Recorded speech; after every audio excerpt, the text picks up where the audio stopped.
Hi hello' নমস্কাৰ পুনৰ এটি মোৰ নতুন ভিডিঅ'লৈ আপোনালোকক স্বাগতম জনাইছোঁ। বাপৰে বাপ, আজি কেইদিনমান পৰা ধৰি মানে ফেচবুক ছ'চিয়েল মিডিয়া হওক তাৰ পৰা আপুনি নিউজত হওক মানে চাব নোৱাৰি, চাৰিওফালে খালি হাফ পেণ্ট আৰে হাফ পেণ্ট লৈ ইমান প্ৰব্লেম কিয়? বাৰু ঠিকে আছে, মই গম পাইছোঁ ছোৱালীজনী কিবা এটা ভুল কৰিছে, কাৰণ কালপাত্ৰ সময় চাই কিছুমান কাম কৰিব লাগে, সেইটো মই বাৰু বুজি পাইছোঁ। কিন্তু সেই বুলি সেই হাফ পেণ্ট পিন্ধাটো এটা কোনো ধৰণৰ নিউজ হ'ব নোৱাৰে। তাই কিবা এটা এক্সাম দিব গৈছে, টিচাৰ এজনে কিবা কৈছে, পৰ্দা মেৰিয়াই দিছে, সেইটো কিবা নিউজ হ'ল নেকি আপোনালোকে কওকচোন। আৰু তাতে নিউজ চেনেলবিলাকে কৰি আছিল কি মানে এক্সাম হলৰ বাহিৰত? এই সৰু এটা কথা গ'ল, সিদিনাখন গ'ল কথা গ'ল, তাকে লৈ মানে টানি টক শ্ব' কৰি পেলাই সেইটো কিবা পাব নেকি বাৰু কওকচোন আপোনালোকে? বেকাৰ মানে এটা সৰু কথাক লৈ ইমান দিন ধৰি টানি আৰে আপোনালোকে দেখাব ইচ্ছা আছে, ভাল বস্তু এটা দেখাওক।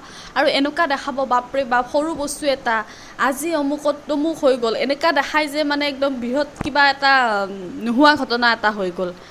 আৰে ভাল বস্তুটোক সেনেকুৱা দেখুওৱা, বেয়া বস্তুটোক ইমান মানে সৰু বস্তু এটা টপিক টানি ইমানেই লাম্বা কৰি দিয়ে, মানে 5 মিনিটৰ জেগাত সেই নিউজটো 1 ঘণ্টা হৈ যায়। এইবোৰ কৰিব কিবা প্ৰয়োজন আছে জানো কওকচোন আপোনালোকে? ক'বলৈ গ'লে আজিৰ এটা অসমত কিমান সমস্যা আছে, কিমান ধৰণৰ টপিকছ আছে নিউজত দেখাবলৈ, সেইবোৰ দেখাওক। এইবোৰ দেখাই কিবা পাব জানো কওকচোন? পাব এটা বস্তু, সেইটো হ'ল TRP। সেইকাৰণে আমাৰ নিউজ চেনেলবোৰে এইবোৰ কৰি আছে, ক'ৰ হাফ পেণ্ট কিবা পেণ্ট সেইবিলাকত ধৰি থাকি একো লাভ নাই। ধৰিব আছে যে ভাল নিউজ বনাওক। আজিৰ ডেটত কিমান সিদিনাখন নিমাতীঘাটৰ যোনটো ঘটনা হৈ গ'ল, তাৰপিছত সিদিনাখন বেংকত যোনটো নাৰী নিৰ্যাতনৰ ঘটনা হৈ গ'ল, সেইবোৰত নিউজ কৰক, সেইবোৰত টক শ্ব' পাতক, সেইবোৰ হ'লে জ্ঞান নাই। এইবোৰ কৰিব যাওঁতে সেইবিলাক নিউজবিলাক তল পৰি গৈছে। কিয়? কাৰ কাৰণে? আমাৰ কাৰণে, কাৰণ আমি এইবিলাক চাই খুব ভাল পাওঁ।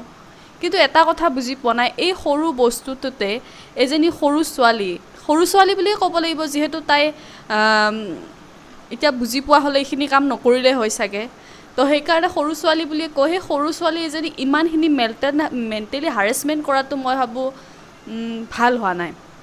কাৰণ তাই এক্সাম দিব গৈছে বাৰু ঠিকে আছে, কিবা এটা ভুল হৈও যাব পাৰে, সেইটো কোনো ডাঙৰ কথা হোৱা নাই। সেই বস্তুটোক লৈ ইমান নিউজ কৰি থকাটো কোনো ধৰণৰ উচিত হোৱা নাই। হাফ পেণ্ট আমিও পিন্ধোঁ, সেইটো নকওঁ, কিন্তু কালপাত্ৰ সময় চাই কিছুমান কাম কৰিব লাগে, সেইটো মই আগতেই কৈছোঁ। এতিয়া মই ঘৰত হাফ পেণ্ট পিন্ধিছোঁ, সেই বুলি নামঘৰততো মই হাফ পেণ্ট পিন্ধি যাব নোৱাৰোঁ, হয়নে নহয়? সেইটো এটা কথা। কিন্তু এই বস্তুটো ইমান টানি থাকিব নালাগে মই ভাবোঁ। তো আপোনালোকে কি কয় জনাব, কাৰণ বিশেষ বাতৰি কৰিব লগা নিউজ চেনেলবোৰত বহুত টপিকছ আছে, কিন্তু এইবোৰক নকৰি পেলাই কোনে হাফ পেণ্ট পিন্ধিছে, কোনে কি কৰিছে, সেইবিলাক আনি টক শ্ব' পাতাটো কোনো ধৰণৰ যুক্তিসংগত নহয়, সেইটো মই ভাবোঁ।